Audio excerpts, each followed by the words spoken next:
दोस्तों, आज की कहानी दिल्ली में रहने वाले ऑटो ड्राइवर सुरेश की है। सुरेश दिल्ली में ऑटो रिक्शा चलाया करता था। एक दिन वो अपने रक्शे में एक विदेशी गोरी अंग्रेजन औरत को, जो कि एक बॉडी बिल्डर थी, उसको लेकर जा रहा था कि तभी रास्ते में कुछ कच्चा रास्ता आया, जहाँ पर गन्ने के खेत भी थे। उन खेतों को देखकर वो गोरी अंग्रेजन उत्सुक होने लगती है और कहने लगी कि ऑटो को रोको, मुझे इस खेत में घूमना है। सुरेश ने ऑटो रोक दिया और वो औरत खेतों की तरफ जाने लगी। तभी उसने सुरेश को आवाज़ दी और सुरेश भी उसके साथ गन्ने के खेत में घूमने के लिए चला गया। अंदर जाकर उन दोनों लोगों के बीच में संबंध बनने शुरू हो गए। उस बॉडी बिल्डर अंग्रेजन ने सुरेश को मना करने की जगह खुलकर उसका साथ दिया। आखिर ऐसा क्या कारण था जिसकी वजह से वो सुरेश के साथ संबंध बनाने को तैयार हो गई, जबकि वो महिला बॉडी बिल्डर 6 फीट की थी और यदि वो इंडिया के 7-8 लड़कों पर भी अकेली भिड़ जाती तो भी भारी पड़ती। फिर भी वो एक 22 साल का लड़का, जो कि एक नॉर्मल लड़का था, उसके साथ संबंध बनाने लगी, वो भी बिना डरे, बिना शर्मो हया के। दोस्तों, कहानी बेहद रोमांटिक है, इसलिए प्लीज़ पूरी सुनिएगा। इस कहानी में आपको बहुत मज़ा आने वाला है और एक बहुत बड़ी सीख भी मिलने वाली है। दोस्तों, इस कहानी की शुरुआत हुई थी दिल्ली के एक फ्लैट से। दिल्ली के फ्लैट में एक विदेशी बॉडी बिल्डर अंग्रेज़न औरत यहाँ पर कंपटीशन खेलने के लिए आई थी। आपने देखा ही होगा कि जिस तरह पुरुषों की बॉडी बिल्डिंग की प्रतियोगिता होती है, उसी प्रकार महिलाओं की भी प्रतियोगिता होती है। ये बॉडी बिल्डर महिला काफ़ी अच्छी बॉडी वाली महिला थी, इसलिए ये यहाँ पर प्रतियोगिता खेलने आई थी। यहाँ पर इसे 1 महीना रुकना था, इसलिए इसने होटल न लेकर एक फ्लैट किराए पर ले लिया था। ये महिला हर रोज़ सुबह अपने फ्लैट से जिम जाया करती थी। आने जाने के लिए इसने ऑटो लगाया हुआ था। एक दिन सुबह जिस ऑटो को उसने लगा रखा था वो नहीं आया, लेकिन प्रतियोगिता नज़दीक आ रही थी तो इसे जिम जाना ज़रूरी था। इसलिए ये फ्लैट से बाहर निकली और सड़क पर आकर खड़ी हो गई। इतनी लंबी चौड़ी महिला पहलवान को आते जाते हर कोई देख रहा था, क्योंकि ये भारतीय औरतों से काफ़ी अलग थी। हर किसी की निगाहें इसी पर लगातार जम रही थीं, जैसे मानो कोई अजूबा देख लिया हो। इसी बीच एक ऑटो वाला आता है तो महिला उसको हाथ देती है। इशारा देखकर ऑटो रुक जाता है और वो ऑटो वाला पूछने लगता है कि मैडम, कहाँ जाना है। अब इन दोनों की भाषा अलग थी, इसलिए समझने में थोड़ी दिक्कत हो रही थी। ये ऑटो वाला कोई और नहीं बल्कि सुरेश ही था। तब उस औरत ने इशारे से बताया कि यहीं पास में उसे जाना है। सुरेश ऑटो चलाता रहा और वो रिक्शा में पीछे बैठे बैठे रास्ता बताती रही। सुरेश ने उसको ले जाकर जिम पर छोड़ दिया तो वो सुरेश को पैसे देने लगी। तभी सुरेश हाथ जोड़कर कहने लगा कि आप हमारे यहाँ मेहमान हैं, मैं आपसे पैसे नहीं ले सकता। वो औरत समझ नहीं पाई। उसने तुरंत अपना मोबाइल निकाला और गूगल पर सुरेश के बोले हुए शब्दों को टाइप किया। तुरंत उसका ट्रांसलेट उसके सामने आ गया। फिर वो समझ गई कि सुरेश के कहने का मतलब क्या है। सुरेश की इस बात से वो काफ़ी खुश हो गई और सुरेश को ज़बरदस्ती पैसे देने लगी। वो सुरेश से इस प्रकार से बात कर रही थी जैसे मानो कितने पुराने दोस्त हों, क्योंकि पश्चिमी देशों के लोग कुछ अलग तरह से ही मिलते हैं। उन लोगों में इस प्रकार का चलन नहीं होता है कि लोग देख रहे हैं तो क्या सोचेंगे। सभी लोग सुरेश और उस बॉडी बिल्डर औरत को देख रहे थे। हर कोई यही सोच रहा था कि एक विदेशी अंग्रेज़न बॉडी बिल्डर इस लड़के से हंस हंस कर क्या बात कर रही है। तभी उसने अपने मोबाइल पर कुछ टाइप किया और सुरेश को दिखाया। उसमें हिंदी में लिखा हुआ था कि 2 घंटे बाद मुझे यहीं पर मिलना और दोबारा फ्लैट में छोड़ देना। इतना कहकर वो अपने जिम में चली गई और सुरेश ऑटो लेकर चला गया। ठीक 2 घंटे बाद सुरेश उसी जिम के नीचे आकर खड़ा हो गया और कुछ देर बाद वो औरत बाहर निकल आई और ऑटो में बैठ गई। फिर सुरेश ने उसको उसके फ्लैट पर छोड़ दिया। इस बार भी वो औरत उसे पैसे दे रही थी तो सुरेश मना करने लगा। तो उसने सुरेश को ऑटो साइड लगवाया और सुरेश का हाथ पकड़कर अपने फ्लैट में ले गई। अंदर ले जाकर उसने सुरेश को सोफे पर बैठा दिया और जाकर कॉफ़ी बनाने लगी। जब सुरेश काफ़ी घबरा रहा था क्योंकि इतनी लंबी चौड़ी औरत को देखकर सुरेश को डर भी लग रहा था। वो सोच रहा था कहीं ऐसा ना हो कि ये औरत उसको मारने या पीटने ना लगे, क्योंकि उसका एक हाथ झेल पाना भी सुरेश के बस में नहीं था। वो गोरी मैम कॉफ़ी बनाकर ले आई और फिर उन दोनों लोगों ने बैठकर कॉफ़ी पी। अब तक इन दोनों के बीच जो भी बात हो रही थी वो गूगल पर ट्रांसलेट करके इंग्लिश टू हिंदी या हिंदी टू इंग्लिश एक दूसरे को टाइप करके दिखाकर ही हो रही थी, क्योंकि सुरेश को इंग्लिश नहीं आती थी और वो महिला हिंदी जानती नहीं थी। लेकिन गूगल के ज़रिए इन दोनों की बातें काफ़ी अच्छे से हो रही थीं। उसने अपने मोबाइल पर टाइप करके सुरेश को दिखाया कि कल से तुम ही मुझे लेने और छोड़ने के लिए आया करोगे। इसके लिए मैं तुम्हें 2000 रुपये पर डे दिया करूँगी। सुरेश सोचने लगा कि पूरा दिन ऑटो चलाने के बाद भी वो 2000 नहीं कमा पाता है, लेकिन ये महिला सिर्फ छोड़ने और जाने के और वापस लाने के 2000 रुपये दे रही है। सुरेश यही सोच रहा था कि तभी वो कहने लगी कि अगर कम है तो मैं 3000 पर डे दूंगी। तभी सुरेश बोला, नहीं मैडम, आप 2000 ही दीजिएगा, मैं आपको रोज़ाना ले जाऊंगा और छोड़ दिया करूंगा। फिर सुरेश वहां से जाने लगा तो उस महिला औरत ने उसको गले लगाकर विदा किया। सुरेश ये सब देखकर काफ़ी आश्चर्यचकित था, क्योंकि ये सब उसके जीवन में पहली बार हो रहा था। वो वहां से ऑटो लेकर चला गया और अगले दिन बताए हुए समय पर उस बॉडी बिल्डर महिला के फ्लैट पर पहुंच गया। कुछ देर बाद वो बॉडी बिल्डर महिला आई और ऑटो में बैठकर जिम चली गई। सुरेश आज नहीं गया, वहीं खड़े होकर उसका इंतज़ार करने लगा। 2 घंटे बाद बॉडी बिल्डर महिला नीचे आई और ऑटो में बैठ गई। वो पसीने में भीगी हुई थी, इसलिए कपड़े चिपक गए थे। उसे देखकर सुरेश उत्सुक होने लगा था, लेकिन वो बहुत तगड़ी और मस्कुलर बॉडी वाली थी, इसलिए सुरेश ने नज़रें हटा लीं, लेकिन शीशे में लगातार देख रहा था। सुरेश ने तेज़ी से ऑटो चलाकर उसे उसके फ्लैट पर पहुंचाया। तभी उसने सुरेश से अंदर आने का इशारा किया। सुरेश उसके साथ अंदर चला गया और सोफे पर बैठ गया। सुरेश को अंदर जाते हुए पड़ोस के ही फ्लैट में रहने वाले 4-5 लड़कों ने देख लिया था। इधर वो महिला सुरेश से बैठने को कहकर नहाने चली गई। कुछ देर बाद उसने टॉवल की आवाज़ लगाई। सुरेश घर में अकेला था तो वो इधर उधर देखने लगा, लेकिन घर में कोई नहीं था। तो वो खुद तौलिया लेकर पहुंच गया और बाहर से बोला, मैडम टॉवल ले लो। उसने हल्का सा गेट खोलकर हाथ बाहर निकालकर तौलिया लिया और गेट बंद कर लिया। उसके बाद वो वहाँ से चला गया और जाने के बाद सोफे पर बैठ गया। कुछ देर बाद वो बॉडी बिल्डर महिला ऐसे वस्त्र पहनकर उसके सामने आ गई, जिसे देखकर सुरेश खुद से नियंत्रण खोने लगा था और मैडम से कहने लगा कि अब मैं चलता हूँ। तभी मैडम उससे कहने लगी कि कुछ देर बैठ जाओ। फिर सुरेश ने उसका नाम पूछा तो उसने अपना नाम अलीज़ा बताया। अब अलीज़ा और सुरेश के बीच बातें होने लगी थीं। फिर सुरेश उससे बॉडी बिल्डिंग की कुछ बातें पूछने लगा।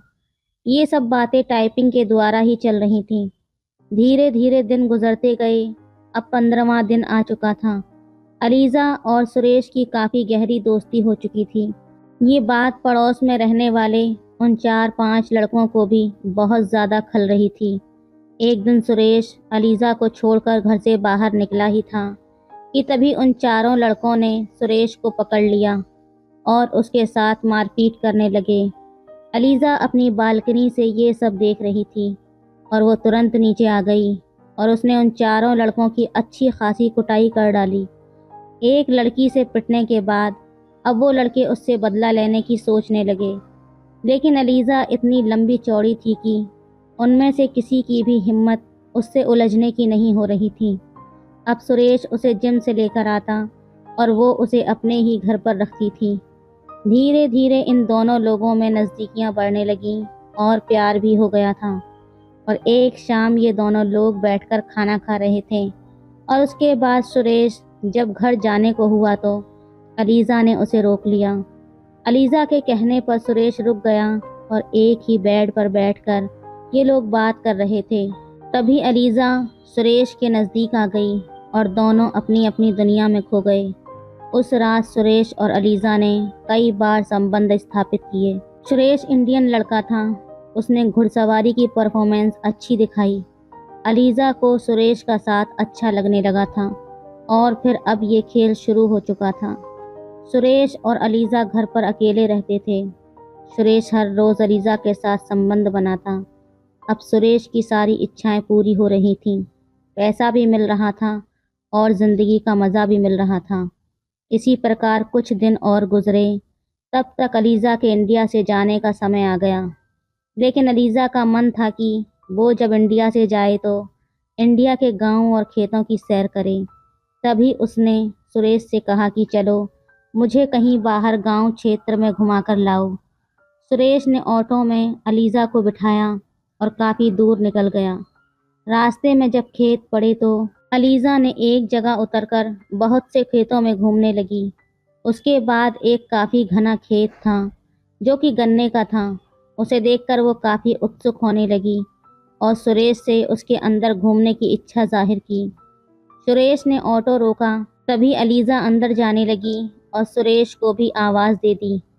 सुरेश भी उसके साथ अंदर चला गया और फिर वहाँ पर उन दोनों लोगों ने अपने दिल की सारी हसरतें पूरी की।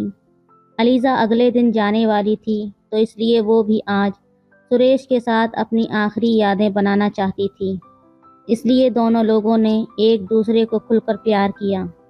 सुरेश को डर भी लग रहा था कि कहीं कोई आ ना जाए, लेकिन अलीज़ा बिल्कुल भी नहीं डर रही थी।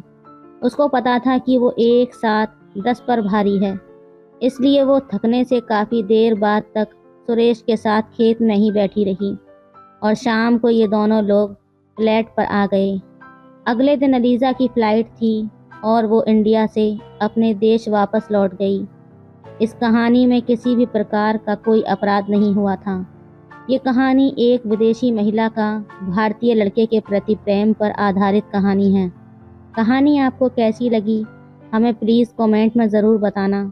इस कहानी से हमें ये सीख मिलती है कि देश और सरहद किसी के दिल को जुदा नहीं कर सकती। यदि दिलों में प्रेम हो तो विदेशी भी अपने हो जाते हैं, यदि प्रेम न हो तो अपने ही घर टूट जाते हैं। तो दोस्तों, ये थी आज की कहानी। आपकी क्या राय है इस कहानी पर हमें कमेंट में ज़रूर बताएं। वीडियो अच्छी लगे तो लाइक करें, शेयर करें, सब्सक्राइब करें।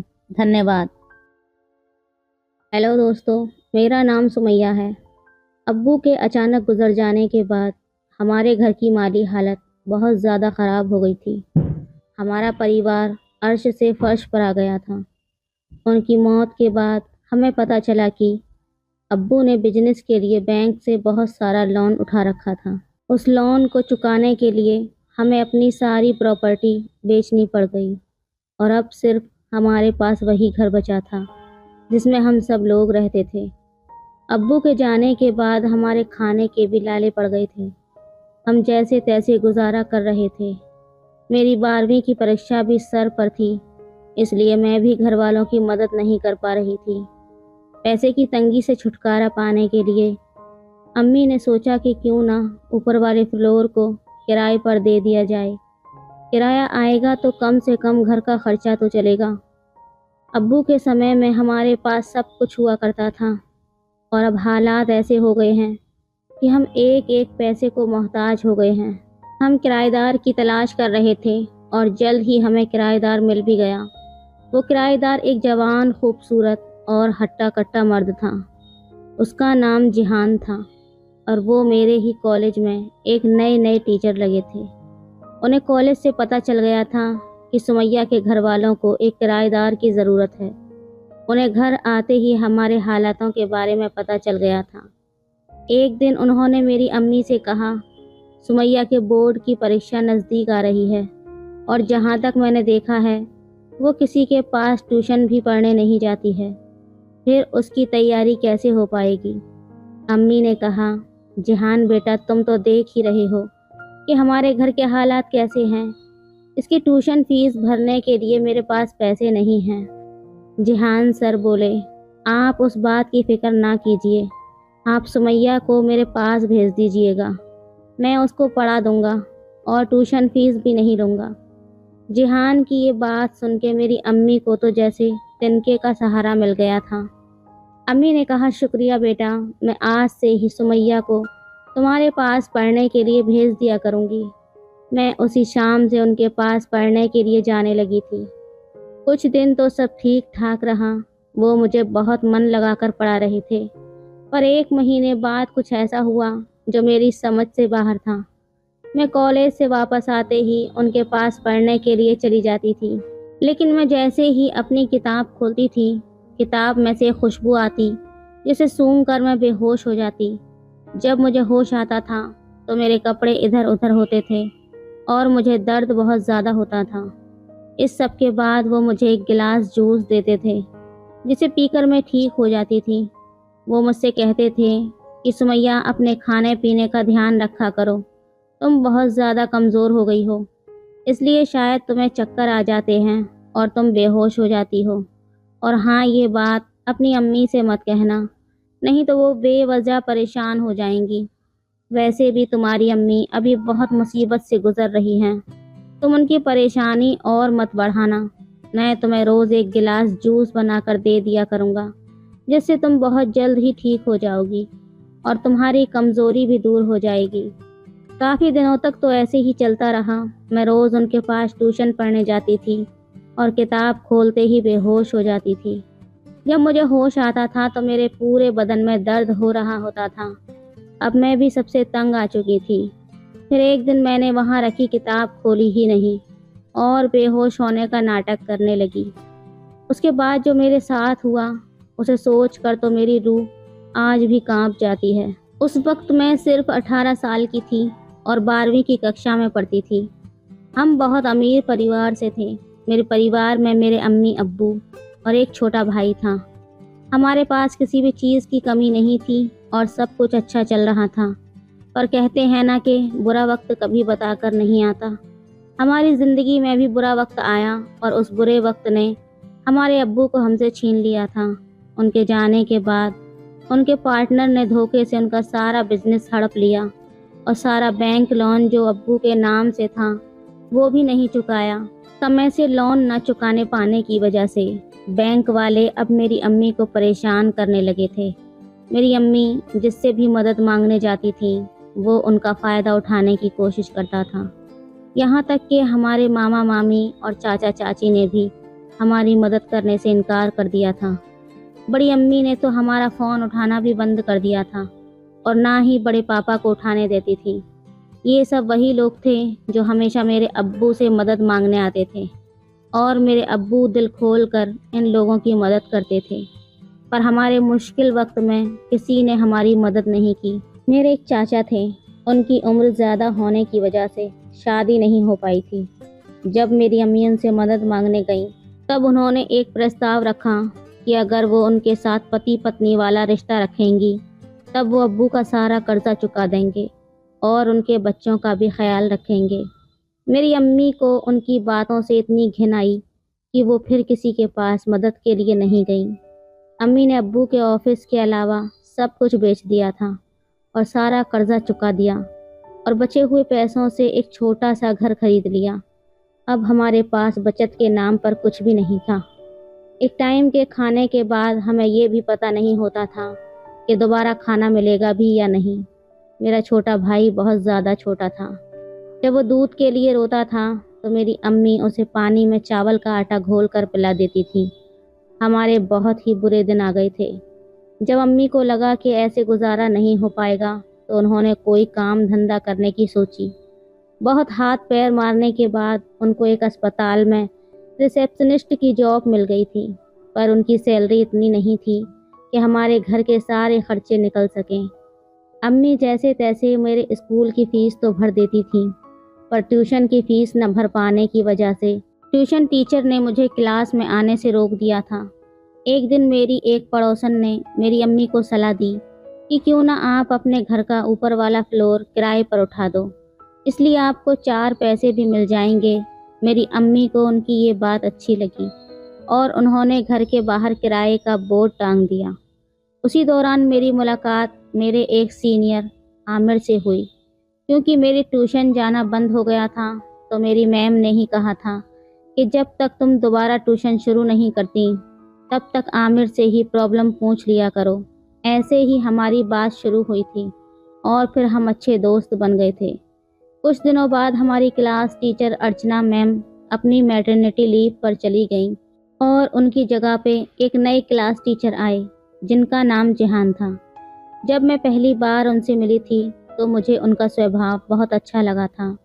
वो इतने खुश मिजाज थे कि कोई भी उन पर आसानी से भरोसा कर सकता था। एक बार उन्होंने हमारी क्लास में कहा था कि वो इस शहर में नए आए हैं और उन्हें घर ढूंढने में बहुत ही परेशानी हो रही है। उनकी ये बात सुनकर मुझे याद आया कि हमारे घर में भी एक किराएदार की ज़रूरत है, तो क्यों ना मैं अपने टीचर को ही अपने घर का किराएदार बना लूं। यही सोचकर मैंने उन्हें अपने घर का पता दे दिया और शाम को घर आने के लिए बोला। जब ये बात आमिर को पता चली, तो उसने ऐतराज़ जताते हुए कहा कि सुमैया, तुम और तुम्हारी अम्मी घर में अकेले रहते हो। तुम जवान हो और तुम्हारी अम्मी भी ज़्यादा बुरी नहीं हुई हैं। ऐसे में तुम लोग एक जवान लड़के को अपने घर में किराएदार कैसे रख सकते हो, और वो भी तब जब तुम उस लड़के को बिल्कुल नहीं जानती हो। जब तक आमिर की बात मुझे समझ आई, तब तक बहुत देर हो चुकी थी और जिहान सर हमारे घर आ चुके थे। मेरी अम्मी को जिहान सर का स्वभाव बहुत पसंद आया था। वो कभी ज़्यादा बात नहीं करते थे, बस सीधे स्कूल जाते थे और वापस अपने कमरे में आ जाते थे। कुछ ही दिनों में उन्होंने अपनी बहुत अच्छी इमेज बना ली थी। उनके पास कुछ बच्चे भी ट्यूशन पढ़ने के लिए आया करते थे और जब उन्हें पता चला कि मैं पैसों की वजह से अपने ट्यूशन छोड़ चुकी हूँ, तो उन्होंने मेरी अम्मी से कहा कि आप सुमैया को भी मेरे पास ट्यूशन पढ़ने के लिए भेज दिया करें। मैं उससे पैसे नहीं लूँगा, पर हाँ, सबके बाद भेजिएगा, क्योंकि जो बच्चे आते हैं वो 10वीं क्लास के बच्चे हैं और सुमैया को 12वीं के लिए ट्यूशन देना होगा। आमिर को ये बात बहुत ज़्यादा खटकी थी।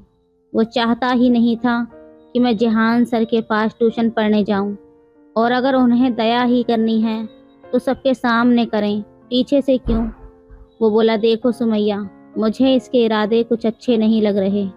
कल ही मैंने इसे कुछ आदमियों के साथ देखा था जो दिखने में गुंडे जैसे लग रहे थे।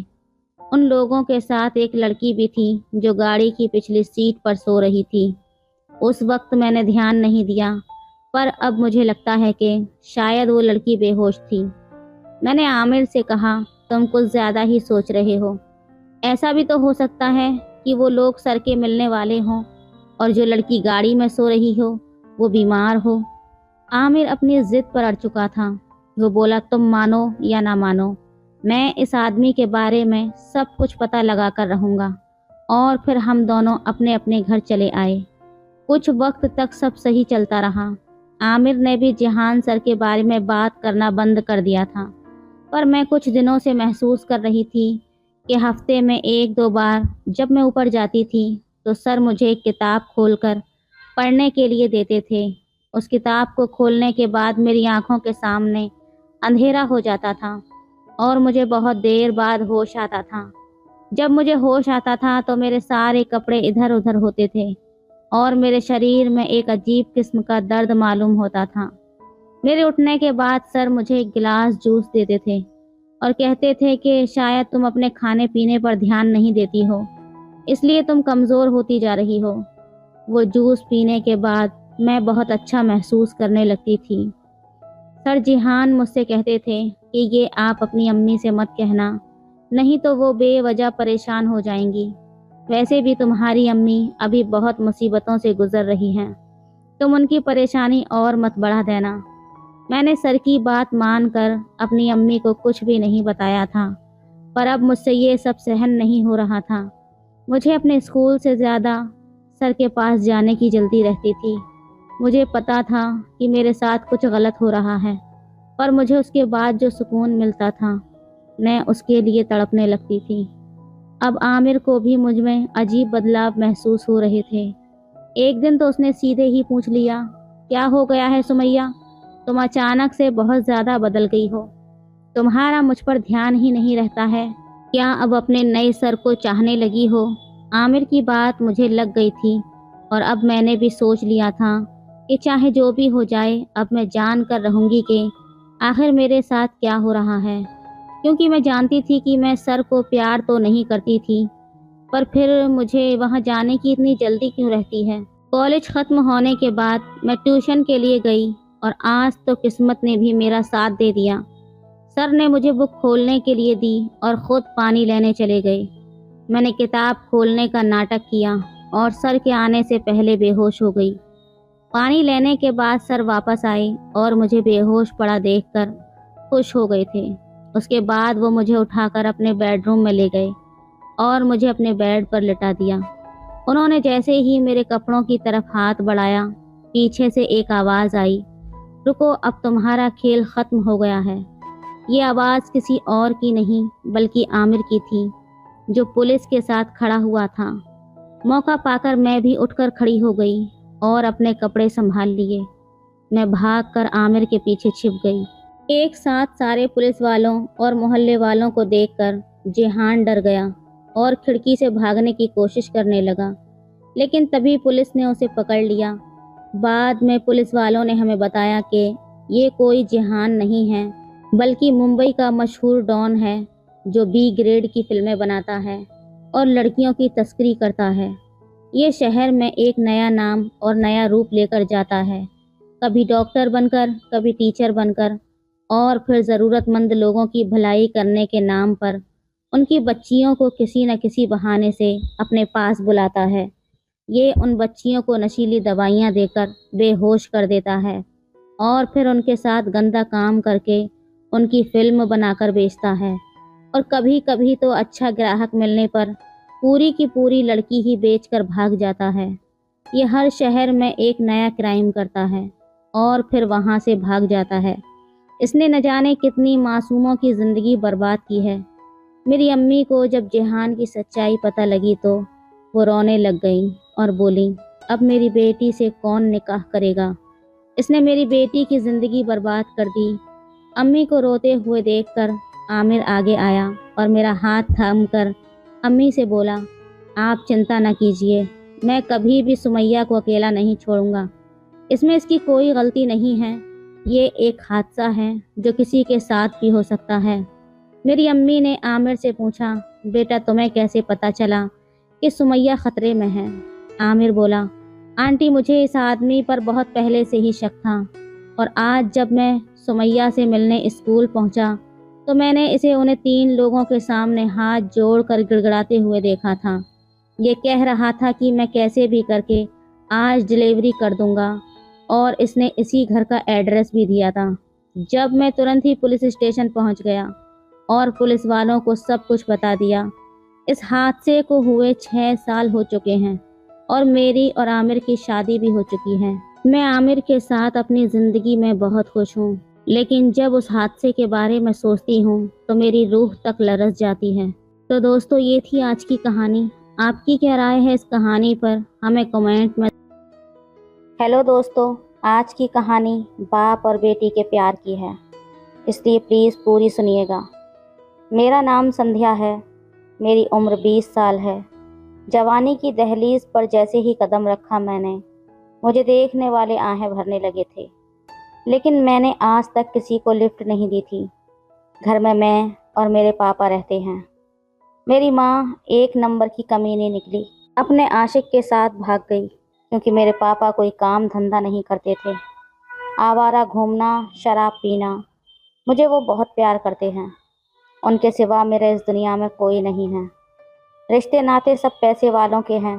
मैंने ग्रेजुएशन करने के बाद सिलाई का काम सीख लिया था। कपड़े सिलकर घर का खर्च चला लेती हूँ। मेरे पापा मम्मी से भी बहुत प्यार करते हैं। दिन रात उनको चिंता सताती रहती है कि मैं शराब पीता हूँ, कोई काम धंधा नहीं करता, इसलिए मुझे छोड़कर मेरी बीवी चली गई। कोई सुध बुध नहीं रहती। वो मुझे हमेशा यही कहते हैं, देख लेना संध्या, एक दिन तेरी मम्मी ज़रूर आएगी, लेकिन मुझे पता है वो नहीं आएंगी, क्योंकि मम्मी को धन दौलत शोहरत का नशा चढ़ गया है। वो कभी भी मेरे गरीब बाप के पास लौट कर नहीं आएगी। जब गलीज़ औरत के मुंह बोटी का खून लग जाए तो उसे रोटी हजम नहीं होती। घर का सारा काम करने के बाद मैं सिलाई की मशीन पर बैठती हूँ। पापा खाना खाने के बाद बाहर घूमने चले जाते हैं। मैंने कुछ पैसे उनको देते हुए बोला, बाहर भूख लग जाए तो चाय वाय पी लेना, और हाँ, आते वक्त अपना पैग ले आना। वो शर्माते हुए कहने लगे, तू मेरा कितना ख्याल रखती है। मुझे पता है अगर आप एक दिन भी शराब ना पियो तो आपकी हालत ख़राब हो जाती है। सारी सारी रात नींद नहीं आती है। मम्मी की तस्वीर के आगे खड़े होकर रोने लग जाते हो। मुझसे आपका दुख देखा नहीं जाता। अभी पैसे देकर बिगाड़ रही हूँ तो एक दिन सुधार भी दूंगी। शाम होते होते मेरा इंतज़ार ख़त्म हुआ। पापा ने आकर दरवाज़ा खटखटाया। उन्होंने बहुत ज़्यादा शराब पी रखी थी। मैंने चिल्लाते हुए कहा, मैंने कहा था ना, घर आकर पीना। अगर दोस्तों के साथ बैठ भी गए तो शराब कम पीते। बुरी तरह से लड़खड़ा रहे हो। खुद को संभालने का भी होश नहीं तो क्यों पीते हो। जैसे तैसे बाहों का सहारा देते हुए मैंने पापा को खाने की टेबल के पास पड़ी कुर्सी पर बैठाया। खाना खिलाने लगी। नशे की हालत में उनके अंदर का शैतान जाग उठा। घोड़े सी ताकत लिए उनका शरीर अभी भी जवान था।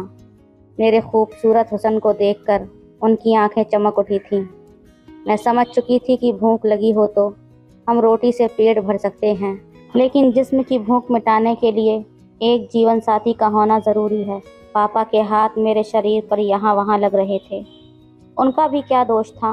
निगोड़ी मेरी जवानी चारों तरफ से खिल रही थी, जिसे देखकर अच्छे अच्छों का ईमान डोल जाए। वो तो फिर भी नशे में थे। मेरी मम्मी ने ठीक नहीं किया मेरे पापा के साथ। इस उम्र में छोड़कर किसी दूसरे के साथ चली गई। सवेरे सवेरे मेरे पापा ने 3-4 पैग लगा रखे थे। एक दिन पीने की आदत अगर मैंने नहीं छुड़ा दी तो मेरा नाम भी संध्या नहीं। शाम को रिश्तेदारों के यहाँ शादी में जाना है, फटाफट घर का काम कर लेती हूँ।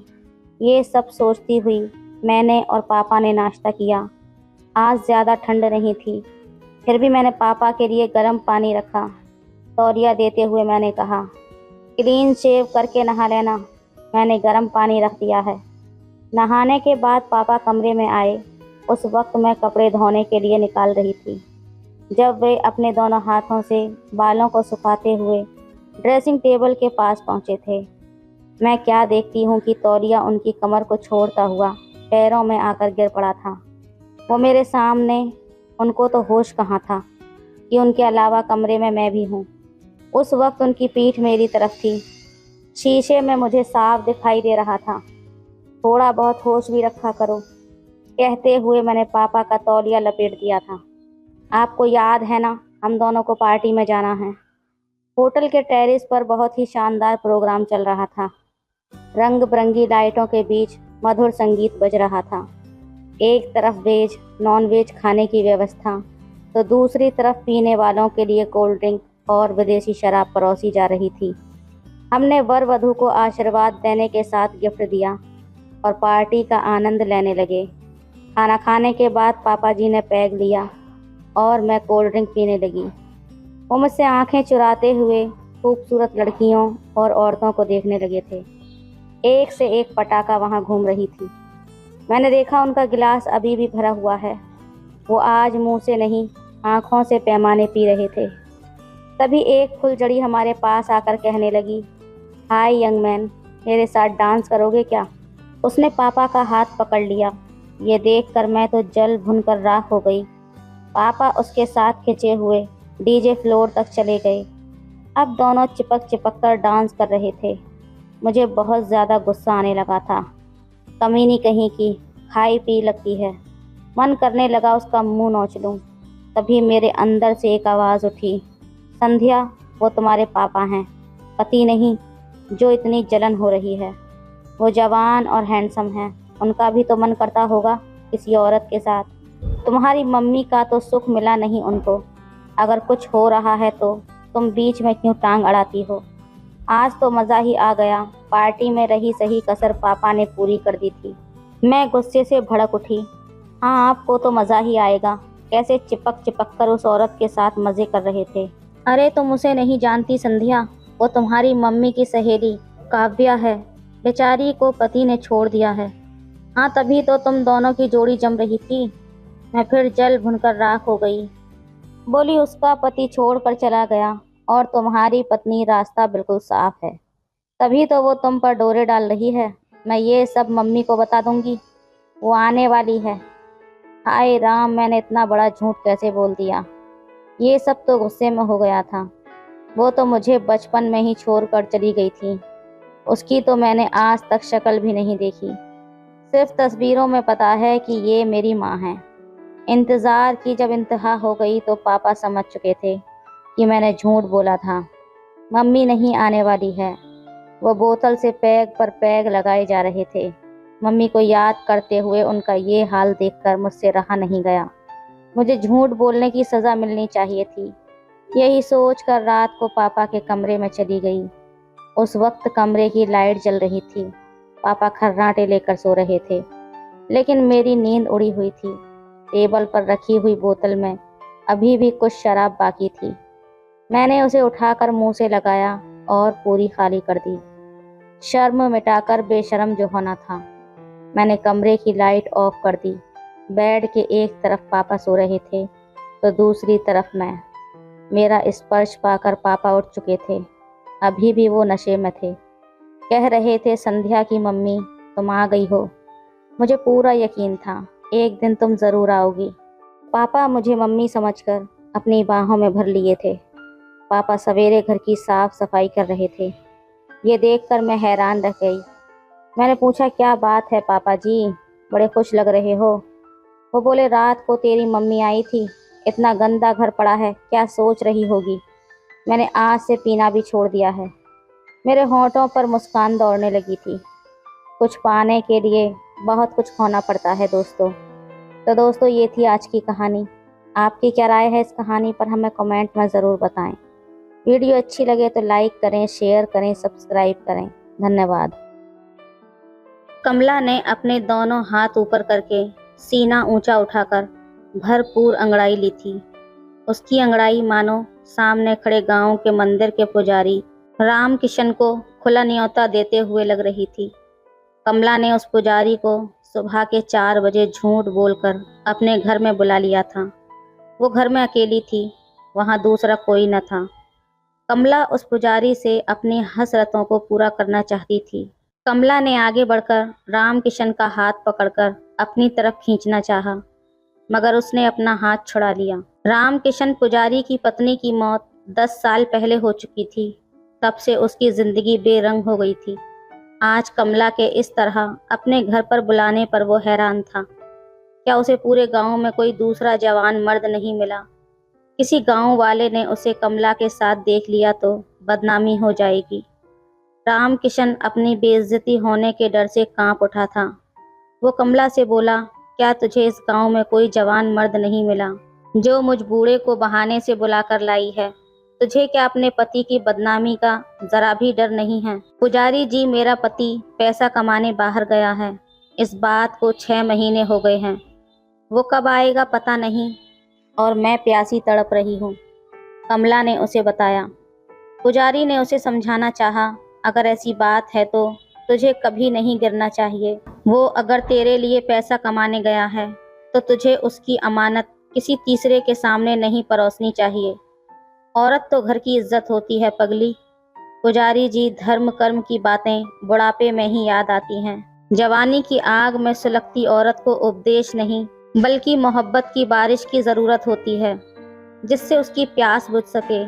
कमला ने अपनी समस्या बताई तो पुजारी परेशान होता हुआ बोला, तू गांव का कोई जवान खोज ले, मुझ बूढ़े को क्यों पाप का भागीदार बना रही है?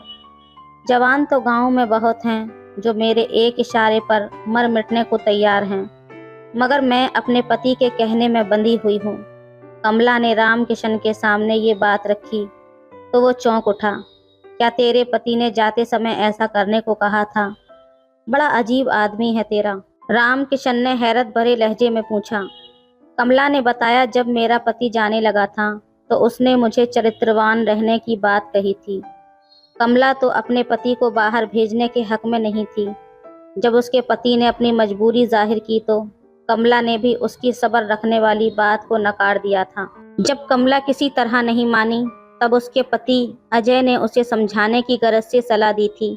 मेरी जान, अगर तुम मेरी जुदाई में सब्र नहीं रख पाई तो तुम सुबह के 4 बजे अकेले घर से निकलना और तुम्हें जो भी मर्द पहला मिले उसके साथ संबंध बना लेना, लेकिन वो संबंध महीने में केवल एक बार ही बनाना। अजय की ये अजीबोगरीब सलाह कमला खुशी खुशी मान गई थी। पुजारी राम किशन ने पूछा, तब तुमने क्या किया? कई बार मैं सुबह 4 बजे अपनी इच्छा पूरी करने के लिए घर से निकली थी। आज कितनी कोशिशों के बाद तुम मिले हो, इसलिए तुम्हें मुझे खुश करना ही होगा, वरना मैं शोर मचा दूंगी, तुम पर जबरदस्ती का आरोप लगा दूंगी। राम किशन सिर से लेकर पैर तक कांप उठा था। उसे अपने आप को बचाना मुश्किल लग रहा था, फिर भी उसने दिमाग से काम लेना चाहा। तुमने अच्छा फैसला लिया है कमला। तुम्हारे साथ मुझे प्यार मोहब्बत का खेल खेलना चाहिए, लेकिन मैं तुमसे थोड़ा उम्र में बड़ा हूँ। अभी तुम मुझे घर जाने दो ताकि मैं थोड़ी जड़ी बूटी खाकर जोशीला हो जाऊं। मैं आज रात को दोबारा फिर आऊँगा। राम किशन ने कमला को समझाते हुए कहा तो उसने उसे घर जाने दिया। रात को कमला ने नहा धोकर नई रेड कलर की साड़ी पहन ली और काजल टीका बिंदी लगाकर तैयार हो गई। घर का बाकी काम निपटाकर पुजारी का इंतजार करने लगी। कमला की सारी रात पुजारी के इंतजार में बीत गई, लेकिन उस रात राम किशन कमला के घर नहीं आया।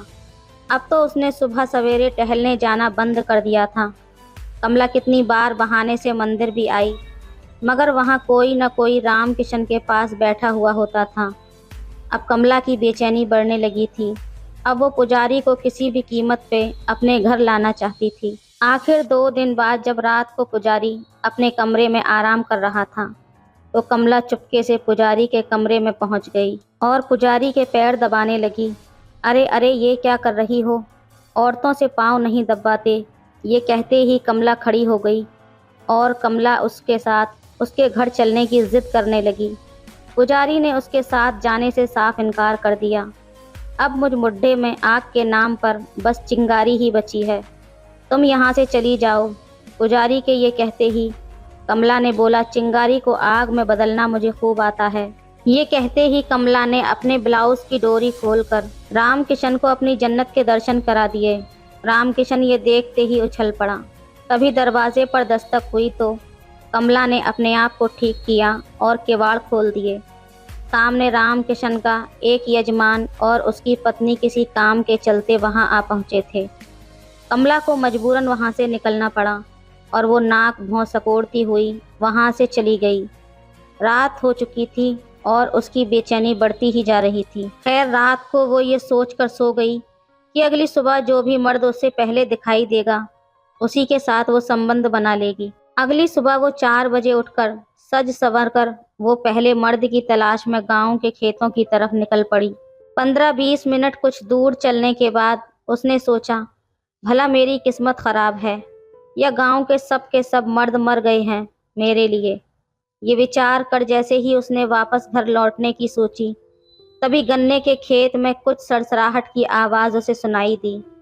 उसने थोड़ा उचक्कर देखा तो उसे पड़ोस के मनोहर साहब का बड़ा लड़का खेतों के बीच से आता नजर आया। वो उसे देखकर खुश हो गई।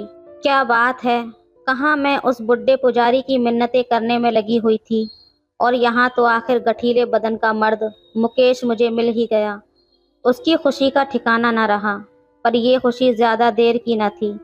जैसे ही मुकेश खेत से बाहर निकला तो पीछे पीछे उसकी पत्नी हाथ में दूध का मर्तबान लिए उसी की तरफ आ रही थी। ये देखकर कमला के इरादे फक हो गए और वो अपना सा मुंह लेकर रह गई।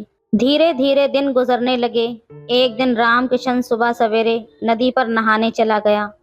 नहाने के बाद वो जैसे ही मुड़ा, अचानक कमला उसके सामने आ धमकी। वो राम किशन का हाथ पकड़कर अपने घर की ओर खींचने की कोशिश करने लगी। इसी खींचातानी में राम किशन के हाथ से मिट्टी का लोटा टूट गया। ये देखकर वो रोने लगा।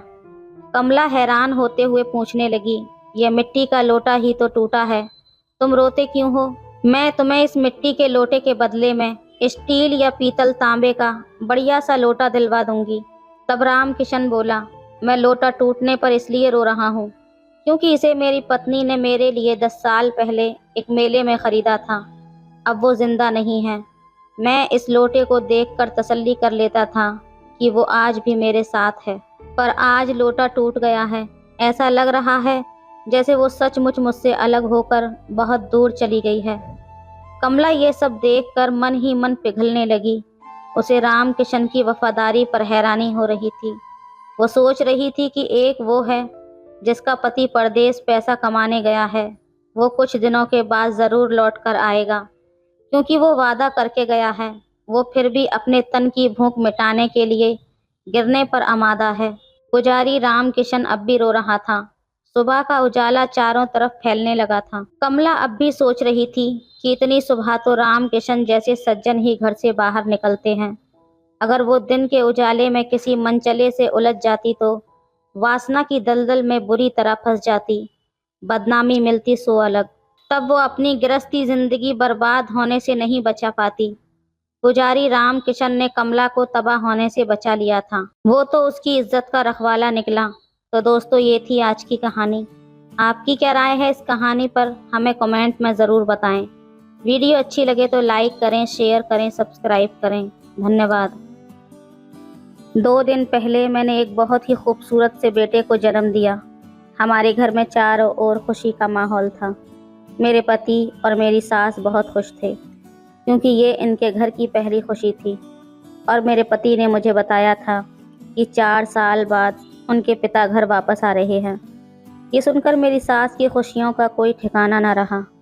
मैं कमरे से बाहर उठकर आई थी ताकि आने वाले मेहमानों को पानी पिला सकूं कि अचानक घर का दरवाज़ा खुला और कोई अंदर आया, जिसको देखकर अंदर बैठी काफ़ी औरतों ने घूंघट कर लिया। बाहर से आने वाला शायद कोई मर्द था। मेरी सास और मेरे पति गेट की तरफ तेज़ी से जा रहे थे। उस व्यक्ति ने सबका ध्यान अपनी तरफ कर लिया था। मैंने भी उसको देखा तो पानी भरे गिलास मेरे हाथों से छूट गए और मैं ऊपर से नीचे तक कांप गई। फिर मेरे पति ने मुझे बुलाया और बोला, ये मेरे पिताजी हैं जो कि पुलिस में हैं और इनकी पोस्टिंग दूसरे शहर में थी और पिताजी के काम की वजह से इनका घर आना बहुत ही कम होता है। विकास के पिताजी ने मेरी तरफ देखा और मेरी तारीफ की, बहुत ही अच्छी बहू है। लेकिन मैं विकास के पिता से पहली बार नहीं मिल रही थी। अब से 5 साल पहले मेरे पिता ने मुझे अपने नशे की लत के कारण किसी कोठे पर बेच दिया था। लेकिन उसी रात उस कोठे पर पुलिस की रेड के कारण मेरे साथ कुछ गलत ना हुआ। लेकिन पुलिस कोठे की सारी लड़कियों को उठाकर पुलिस स्टेशन लेकर आ गई थी, जिनमें से मैं भी थी। बाकी की सभी लड़कियां तो बिना डरे खड़ी थीं, लेकिन मैं बहुत ज़्यादा डरी सहमी और रो रही थी कि इतने में एक लेडी पुलिस ने मेरे सर के बाल पकड़े और मुझे थप्पड़ लगाया और बोली, रोने का नाटक क्यों करती है, चुपचाप खड़ी रह। लेकिन मैं उनसे बोलती रही कि मैं बेकसूर हूँ, मैंने कुछ नहीं किया। लेकिन उसने मेरी एक ना सुनी।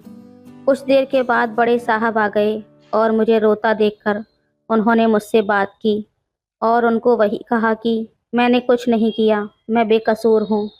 बहरहाल उन्होंने मुझे कहा कि तुम रोना बंद करो, हम तुम्हें कुछ नहीं करेंगे, और कहा कि तुम बेफिक्र रहो, मैं तुम्हें अपनी माँ और पत्नी के पास लेकर चलूँगा, तुम मेरे घर पर ही रहना। और शाम को उन्होंने मुझे अपनी गाड़ी में बैठाया और हम उनके घर के लिए निकल पड़े। काफ़ी देर की यात्रा के बाद हम एक घर में आ गए। कुछ देर के बाद जब मुझे वहाँ कोई दिखाई न दिया तो मैंने पूछा कि तुम्हारी माँ और पत्नी कहाँ हैं, मुझे उनसे मिलना है। उसने कहा कि माँ और पत्नी से भी मिल लेना, पहले मुझसे तो मिल लो। मैं ये सुनते ही सुन्न रह गई और उसके अंदर का छुपा शैतान बाहर आ गया और अगले ही पल उसने अपनी हवस की आग मेरे शरीर से ठंडी की थी और मैं बेहोश हो गई। मुझे कुछ पता न रहा कि मैं कहाँ पर हूँ। सुबह जब आँख खुली तो मैं बेड पर पड़ी थी। मैंने उधर उधर देखा तो वहाँ कोई भी नहीं था।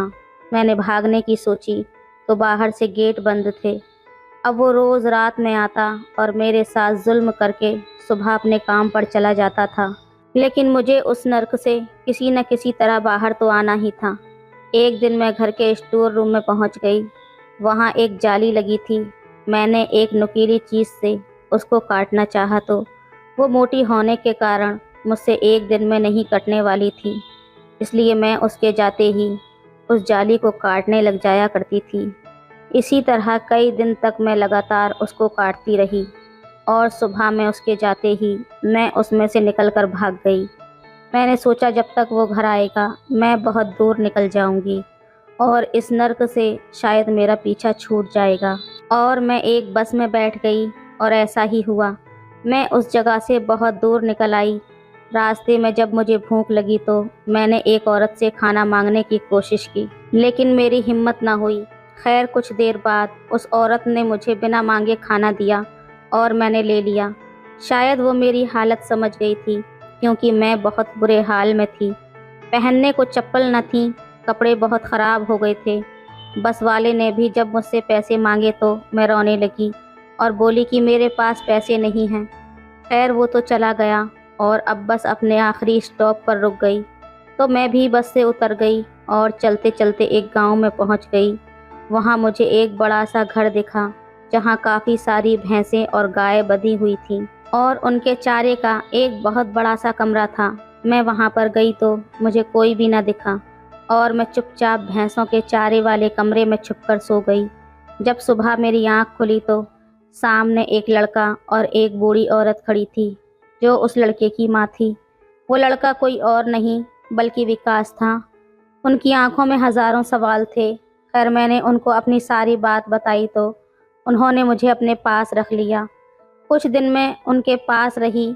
हम मिलकर घर का सारा काम करते। ऐसे ही दिन गुजरते रहे और धीरे धीरे विकास मुझे पसंद करने लगा। उसने मुझसे अपने प्यार का इजहार किया और मुझसे शादी करने को बोला। तो मैंने उसको पहले उसकी माँ से बात करने को कहा और उसी दिन मेरी तबीयत ख़राब हो गई। मुझे डॉक्टर ने बताया कि मैं प्रेग्नेंट हूँ और वही हुआ जिस बात का मुझे डर था।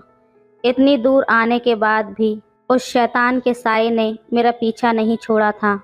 मैंने ये बात किसी को नहीं बताई। फिर विकास ने अपनी माँ से बात करके उनको हमारी शादी के लिए मना लिया और हमारी शादी हो गई। शादी के कुछ दिन बाद मेरी तबीयत बहुत ज़्यादा ख़राब हुई और विकास की माँ मुझे हॉस्पिटल लेकर गई और डॉक्टर ने मुझे वही बताया जो मैं पहले से ही जानती थी। मेरी सास ये सुनकर बहुत खुश हुई और जब ये बात विकास को पता चली तो उसकी खुशी का तो कोई ठिकाना न रहा।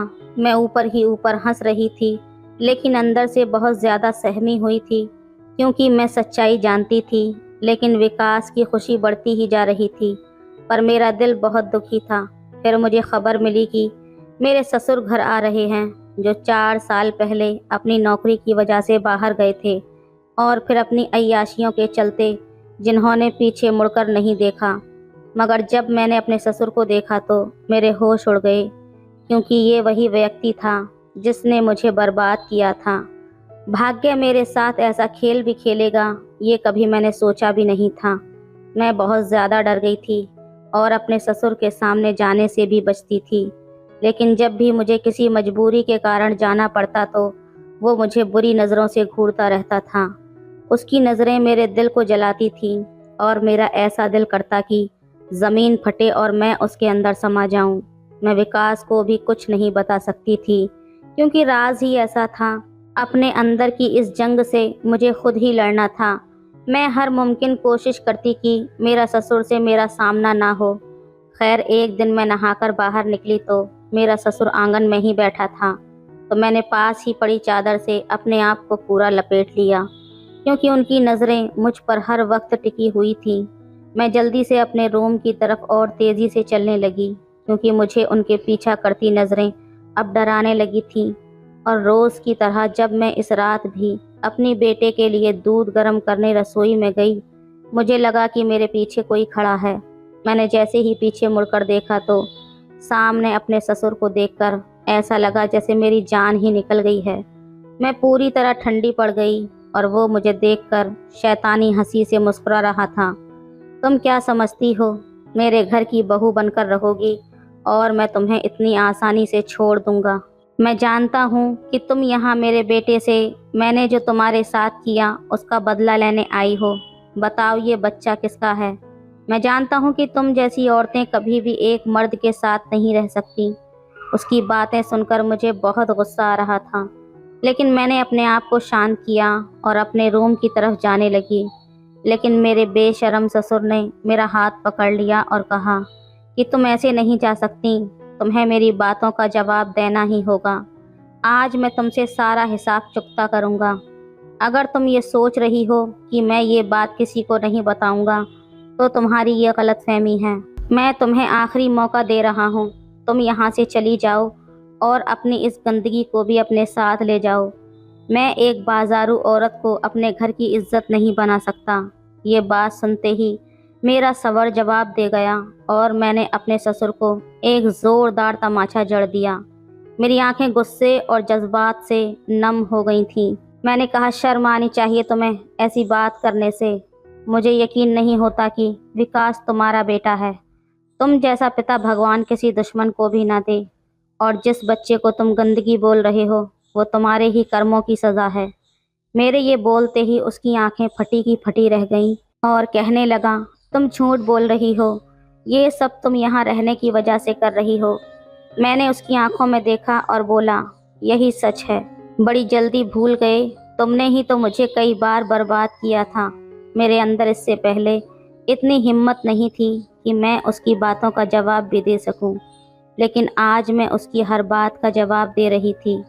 मेरी बातों को सुनकर वो ज़मीन पर अपना सर पकड़कर बैठ गया और रोने लगा। वो एकदम पागल सा हो गया था, मगर उसकी ये हालत देखकर मुझे ज़रा भी फर्क ना पड़ा। फिर वो अचानक उठा और घर से बाहर ये कहता हुआ निकल गया, नहीं, ये नहीं हो सकता। मैं जानती थी कि मेरा ससुर अब कभी वापस लौट कर नहीं आएगा। बरसों बाद मैं सुकून से सोई थी, पर सुबह होते ही फिर से घर में हंगामा हो गया कि विकास के पिता कहाँ चले गए। मैं आराम से बैठकर सब कुछ देख रही थी। फिर सबने यही सोचा कि वो फिर से हम सबको छोड़कर चले गए और सब आराम से बैठ गए। मेरी सास ने भी मेरे ससुर के जाने का कुछ दिन तक शोक मनाया, फिर जिंदगी की तरफ वापस आ गई। मैंने भी इस राज के बारे में कभी किसी को कुछ नहीं बताया। अब मैं रोज़ यही प्रार्थना करती हूँ कि मेरा ससुर कभी लौट कर ना आए। विकास मुझे बहुत प्यार करता है। अब मुझे 2 बच्चे और हो गए हैं, मगर जब भी मैं अपने बेटे को देखती हूँ तो मुझे मेरे ऊपर हुआ वो खौफनाक मंजर याद आ जाता है। अब आप ही मुझे बताएं कि मैंने अपने बेटे का राज अपने पति और सास से छुपाकर गलत किया या सही किया। अपनी राय कमेंट्स में ज़रूर दें। वीडियो अच्छी लगे तो लाइक करें, शेयर करें, सब्सक्राइब करें। धन्यवाद।